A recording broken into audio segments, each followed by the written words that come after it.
Donc, comme je l'ai dit tout à l'heure, il s'agit de ma fable préférée de Jean de La Fontaine, la fable de la folie et l'amour.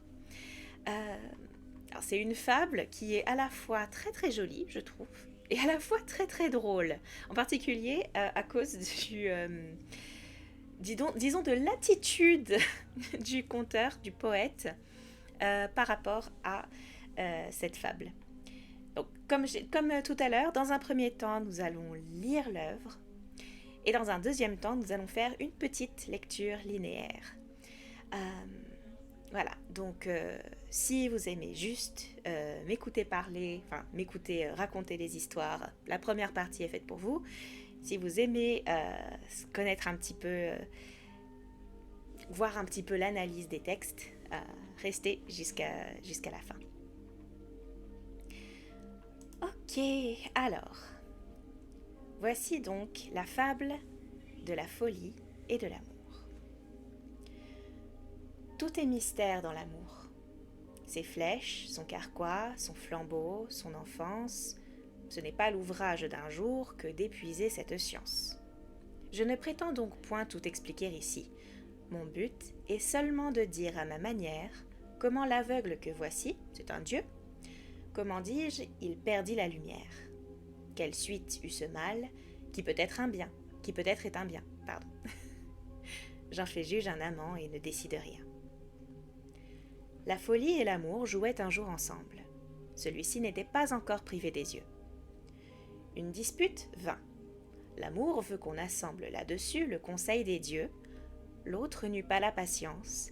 Elle lui donne un coup si furieux qu'il en perd la clarté des cieux. Vénus en demande vengeance. Femme et mère, il suffit pour juger de ses cris. Les dieux en furent étourdis, et Jupiter, et Némésis, et les juges d'enfer, enfin toute la bande. Elle représenta l'énormité du cas. Son fils, sans un bâton, ne pouvait faire un pas. Nulle peine n'était pour ce crime assez grande. Le dommage devait être aussi réparé. Quand on eut bien considéré l'intérêt du public, celui de la partie, le résultat, enfin, de la suprême cour fut de condamner la folie à servir de guide à l'amour. Jean de La Fontaine. Et ça vous donne pas un peu des frissons, cette fin? Alors, donc voilà, une fable assez simple, très très jolie, qui met en scène des dieux romains en l'occurrence, enfin romains et grecs. On a un petit peu le mélange des noms. On a essentiellement des dieux romains, mais on a l'apparition de Némésis, qui est une déesse grecque. Après, il me semble que les deux sont assez connus à l'époque de Jean de La Fontaine, donc c'est pas très étonnant. Pardon. Donc, nos deux personnages principaux sont l'amour et la folie. Alors, l'amour, bien entendu, c'est en Grèce le dieu Eros, fils de Aphrodite, et à Rome, il s'agit de Cupidon, le fils de Vénus. Alors, une question, par contre, qui est très très intéressante, que j'aimerais vous poser. Selon vous, qui est la folie ? Parce que, bon, est-ce que vous avez déjà entendu parler d'une déesse de la folie ? En l'occurrence, il y en a. Moi, je ne le savais pas avant de faire des recherches pour ce live. Lyra, elle sait. Ok, alors, Lyra, c'est Chéogorath. D'accord, félicitations Lyra, tu as trouvé la réponse. Tu as trouvé la réponse, voilà. Donc nous avons d'un côté Cupidon et de l'autre côté Chéogorath. Mauvais fandom, mauvaise mythologie, attention. Non mais maintenant, je peux pas m'empêcher d'imaginer Chéogorath dans l'histoire. Alors le problème, c'est que je connais pas aussi bien Chéogorath que je connais pas très bien la mythologie de Skyrim. Mais je sais à peu près à quoi Chéogorath ressemble. Du coup, maintenant, là, j'imagine le petit Cupidon, tu sais, le petit chérubin tout mignon, joufflu avec ses petites ailes, se faire tanner la gueule par Chéogorath. par Zeus, le gars avec son bâton, tu sais. Enfin bon. Bon, reprenons. Du coup, tout pareil, ouais, absolument. Bon, si on veut se pencher uniquement du coup sur la mythologie grecque ou romaine, on a plus ou moins deux options. Alors, personnellement, la première déesse qui m'a paru logique, c'était Mania, donc déesse grecque de la folie. D'ailleurs, elle est l'incarnation en quelque sorte de la folie. Et elle fonctionnerait bien en tant que la folie dans cette fable, parce que son nom, Mania, était parfois utilisé pour désigner un des nombreux types d'amour que les Grecs de l'Antiquité reconnaissaient. Je ne sais pas si vous connaissez un petit peu, mais on avait du coup Eros qui était l'amour passionné, l'amour romantique. On avait Agapé qui était l'amour pur, l'amour presque divin que l'on pouvait avoir pour tout le monde. On avait Philia, qui était l'amour plus amical que l'on avait envers ses camarades, que l'on avait une espèce d'amour loyauté. Et du coup, nous avons Mania, qui était un type d'amour, qui était l'amour à la folie, en quelque sorte. L'amour obsessionnel que l'on peut avoir, qui d'ailleurs n'est pas forcément un amour très sain. Donc c'est une déesse qui fonctionne bien par rapport à ça. Le souci, c'est que La Fontaine utilise essentiellement les noms des dieux romains. Et Mania, dans la religion romaine, elle existe. Sauf qu'elle n'est pas vénérée comme déesse de la folie, elle est vénérée comme une des déesses de la mort. Et elle, son domaine, c'est de réguler les esprits des ancêtres. C'est-à-dire de s'assurer que en gros, elle gère les fantômes. Elle dit, voilà, les méchants fantômes, ils restent bien cloîtrés en enfer, et les gentils fantômes, éventuellement, on peut les laisser se balader un petit peu, aller rendre visite à leur famille. Mais doucement, hein, pas forcément, pas très souvent. Il y a étonnamment des histoires de fantômes dans la mythologie grecque et romaine. Mais bon, tout ça pour dire que Mania, dans son rôle romain, est assez loin finalement de son rôle grec. Alors, la question se pose, est-ce qu'il y avait une déesse romaine de la folie ? Eh bien, j'ai trouvé un équivalent, mais qui n'est pas tout à fait la même chose que Mania. Le seul équivalent que j'ai trouvé, c'était Furor, l'équivalent de la déesse grecque Lyssa, déesse de la folie furieuse. Et celle-là aussi, elle fonctionne assez bien, parce que dans la fable, du coup, la folie donne un coup furieux à Cupidon.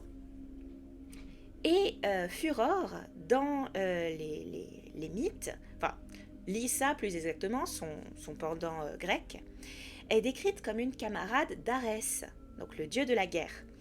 Ce qui est assez logique, hein, quand tu vas faire la guerre et que tu es bien dans la bagarre, j'imagine, tu peux être pris de folie furieuse. Et donc Arès, dieu de la guerre, se trouve être le père d'Eros / Cupidon, et l'amant bien sûr de Aphrodite. Tout bon helléniste le sait. Personnellement, j'aime bien l'idée de Lyssa / Furor qui vient rendre visite à son pote Arès / Mars, du coup, et qui se retrouve, peut-être parce qu'il est occupé, ou je sais pas, et qu'il est en train de se taper sa meuf, et qui se retrouve à devoir tenir compagnie à son gosse alors qu'elle aime pas du tout les enfants. Moi, pour moi, c'est ça que je visualise maintenant. Enfin, pour filer la métaphore de la fable, est-ce qu'on peut dire que l'amour est guidé par la folie furieuse ? Personnellement, j'en suis pas tout à fait sûre. Je trouve que Mania rentre mieux dans cette idée. Mon chat est encore en train d'essayer de défoncer la porte. Alors, parfois, c'est vrai, je l'admettrai, on peut être pris de folie furieuse lorsque les personnes que l'on aime sont menacées. Donc, j'imagine que ça se discute. peut-être que c'est Lisa, peut-être que c'est Furor, peut-être que c'est Mania. C'est à débattre. Alors, débattre avec un spectateur, ça va être amusant, mais bon. Toi, Lyra, dis-moi, tu penses que la folie, c'est plutôt Mania ou Furor? Enfin bon. Donc, pendant que, bon, bah, si vous regardez cette rediffusion, pendant que vous débattez un petit peu dans votre tête, on va pouvoir commencer une petite analyse linéaire de notre fable. Et pour ce faire, du coup, nous allons... Hop. Ok. On commence à bien faire, là, le défonçage de porte. Donc, nous allons, hop, avoir le texte à l'écran. Tada! J'ai préparé ça pendant un après-midi, j'étais super fière. Alors, c'est parti. Donc, petite analyse linéaire de notre fable. Donc, les deux premières lignes, donc notre introduction, notre incipit, si vous voulez. Tout est mystère dans l'amour. Ses flèches, son carquois, son flambeau, son enfance. Donc déjà, on a l'introduction de notre dieu Cupidon, l'amour. D'ailleurs, c'est assez ambigu de savoir si La Fontaine parle du sentiment amoureux ou du dieu lui-même. Et cette ambiguïté reste un petit peu parce que tous les éléments que La Fontaine énumère ont une explication, ont une portée métaphorique. D'abord les flèches, donc les flèches de Cupidon qu'il utilise pour donner le coup de foudre aux gens, parce que l'amour, le coup de foudre, frappe sans prévenir, comme une flèche. Le carquois, donc le carquois c'est l'endroit où sont rangées les flèches, on peut parler ici d'origine de cet amour. Voilà, donc un autre mystère, d'où vient l'amour, d'où vient le coup de foudre? Du carquois, oui, mais quel est ce carquois? Troisième mystère, le flambeau. Donc le flambeau, bon, si vous y connaissez un peu en poésie, le flambeau, la flamme, c'est l'amour lui-même, c'est les effets de l'amour sur le corps en quelque sorte. Parce que quand on est amoureux, on a chaud, on sent son cœur battre, voilà, on appelle ça un peu la flamme. Comment elle fonctionne? Quel est son rôle? Quel est son fonctionnement? C'est un mystère. Et enfin, dernier mystère, l'enfance. Pourquoi Cupidon est-il représenté comme un enfant? Alors, dans la mythologie, c'est assez intéressant, Cupidon ne grandit pas tant qu'il est fils unique. Ça, c'est Aphrodite qui demande en fait pourquoi son enfant ne grandit pas et elle apprend qu'il restera tout petit tant qu'il n'aura pas de frère ou de sœur. Et d'ailleurs, c'est à ce moment-là que, donc dans la mythologie, Aphrodite lui donne un frère, donc c'est soit Antéros, donc l'amour partagé, soit, alors il me semble que c'était... j'ai oublié, j'ai oublié quel était l'autre frère de Cupidon. Et vous m'excuserez, il y a beaucoup de divinités dans la mythologie grecque. Donc voilà, donc c'est une métaphore en quelque sorte, ce mythe, de l'amour qui grandit uniquement lorsqu'il est partagé. Mais on peut aussi voir dans la représentation de Cupidon en tant qu'enfant, le fait que l'amour se moque un petit peu des règles, des lois, il fait un petit peu ce qui lui plaît, comme le ferait un enfant. Il est d'ailleurs difficile à comprendre par les adultes qui sont sa cible.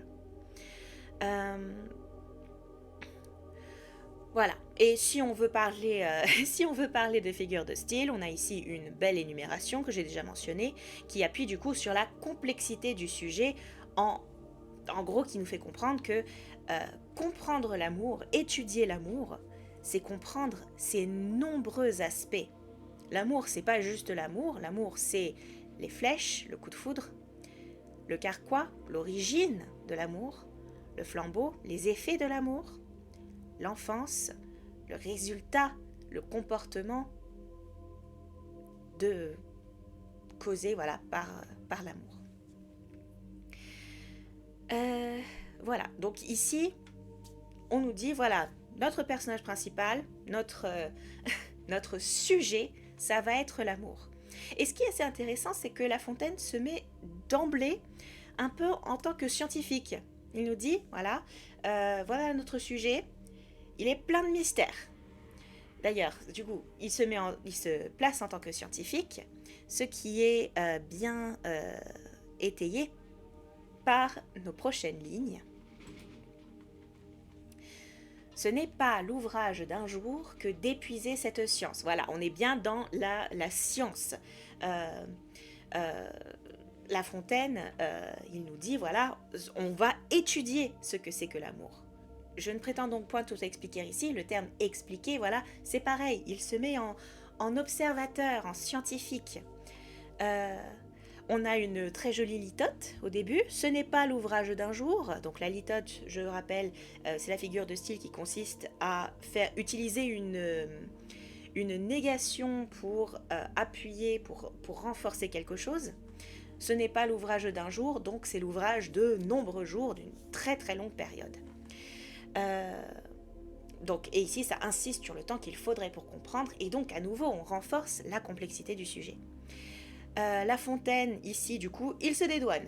Il nous dit, l'amour, c'est compliqué à expliquer simplement, et c'est pas en une seule fable qu'il réussira. Du coup, voilà, on va, plutôt que d'expliquer tout l'amour, on va expliquer juste une seule chose.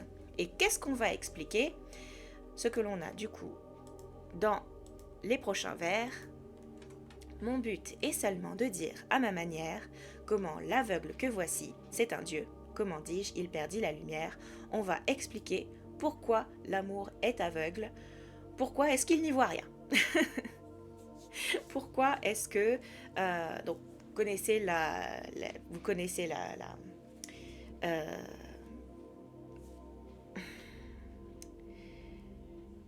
le dicton, l'amour est aveugle. L'amour ne voit pas la laideur, il ne voit que ce qu'il veut voir.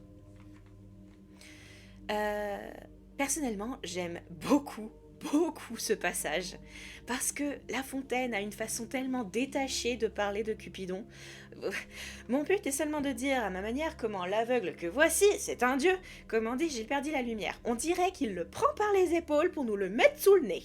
C'est pas un dieu pour lui, c'est un sujet d'expérience.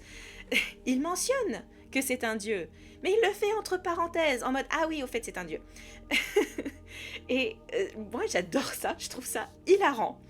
Parce que clairement, il s'intéresse pas à son sujet. La Fontaine, enfin, c'est pas qu'il s'y intéresse pas, c'est que il a pas de... Il a un intérêt tout scientifique. On dirait un aromantique. Voilà, La Fontaine aromantique, c'est mon headcanon maintenant. C'est un aromantique qui étudie l'amour. Pour moi, c'est ça.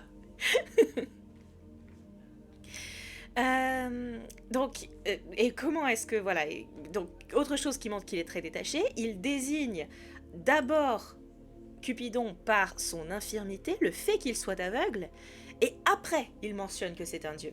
C'est un aveugle avant d'être un dieu. Donc tu te dirais, quand même, il a pas ses priorités en ordre, La Fontaine, là-dedans. Enfin bon, tout ça pour dire que, voilà, La Fontaine, il nous donne son sujet. Voilà de quoi va parler sa fable de comment l'amour est devenu aveugle. Excusez-moi.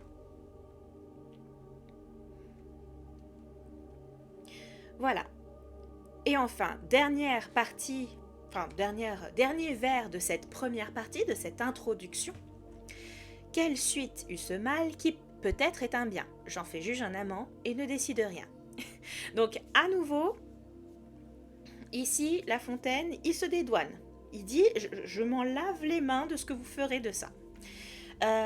Donc, on a une antithèse entre mal et bien dans le premier vers. Quelle suite eut ce mal qui peut-être est un bien? Cette antithèse est renforcée par l'emplacement des deux mots à la fin des deux moitiés du verre qui sont de longueur parfaitement égale pour bien montrer que aucun des deux n'est plus important que l'autre. Quel suis-tu ce mal 6 qui peut-être est un bien 6. Voilà. Donc ici, voilà, pour La Fontaine, il y en a pas un qui est plus important que l'autre. L'amour peut être à la fois bien et à la fois mal, et il n'est pas là pour juger. J'en fais juge un amant et ne décide rien. Donc La Fontaine, lui, il est en mode je ne suis pas un amant, je n'aime pas, je ne suis pas amoureux. Donc c'est pas à moi de décider si l'amour c'est bien ou mal. Moi je vais juste expliquer pourquoi il est aveugle. Je suis un scientifique venu expliquer un seul des nombreux attributs du dieu Cupidon, un seul des nombreux attributs de l'amour, pourquoi il est aveugle, pourquoi il ne voit pas où il va. Voilà.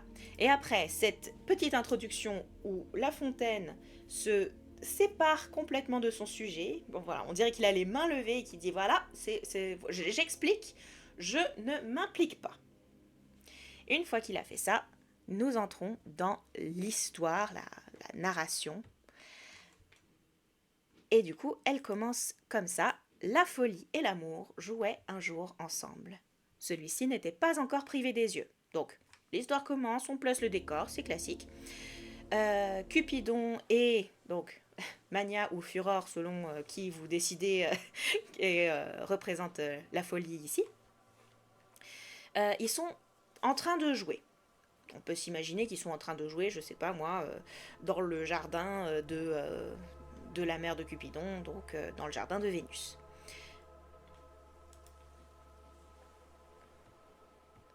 Une dispute vint.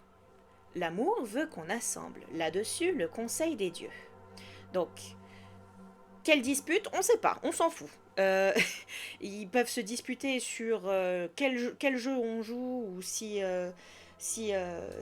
quelqu'un a triché ou quoi que ce soit, c'est pas important. Mais quelque chose qui est intéressant dans ces deux vers, c'est que l'on donne à Cupidon un trait de caractère. Il ne se défend pas tout seul. Si on l'embête, il va chercher les grands. Voilà. La folie l'embête, du coup, il décide, bon, on va appeler les grands, on va appeler les dieux, on va leur dire, on va leur mettre notre dispute sous le nez et c'est eux qui vont décider. Voilà. L'autre n'eut pas la patience. Elle lui donne un coup si furieux qu'il en perd la clarté des cieux. Donc la folie, elle n'en a rien à battre des autres. Si elle s'énerve, elle attaque. Et du coup, elle attaque le pauvre Cupidon qui se retrouve aveuglé. Donc il faut mettre un sacré coup à la tête quand même pour se faire aveugler. Je sais pas, peut-être qu'elle était armée. Si c'est une copine d'Arès, c'est pas impossible. En tout cas, le pauvre Cupidon, il a perdu ses yeux maintenant.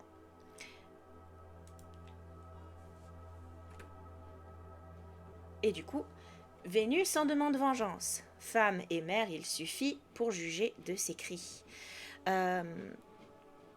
Donc, on arrive donc Vénus, donc on rappelle la mère de Cupidon, La Fontaine a l'occasion de représenter la jante féminine. En effet, il montre Vénus non pas comme une déesse, mais en femme et mère. On peut soit se dire que c'est un peu misogyne de dire qu'une femme, surtout une mère, quand ça crie, ça fait peur à tout le monde. Même si c'est pas complètement faux. Je sais pas, personnellement, je suis plus terrifiée quand c'est une maman qui crie que quand c'est quelqu'un d'autre. Je sais pas. Et j'imagine que quand t'as donné naissance à quelqu'un, je sais pas, peut-être que ça épaissit tes cordes vocales, j'en sais rien. D'un autre côté, ce qui est intéressant aussi, c'est que la détresse d'une mère dont l'enfant est en danger, ou plus exactement la détresse de qui que ce soit lorsqu'un enfant est en danger, c'est quelque chose auquel beaucoup de gens peuvent s'identifier. C'est un des sentiments qu'on retrouve le plus en littérature, en art, à travers l'histoire. Voilà, on a cet instinct de protéger les enfants. C'est comme ça. N'importe qui, donc, peut comprendre la réaction de Vénus. Hein, et, on aveugle ton gosse, bah forcément tu vas te mettre à crier, probablement à insulter aussi la pauvre folie qui doit bien se mordre les dents d'avoir pas réfléchi un petit peu plus.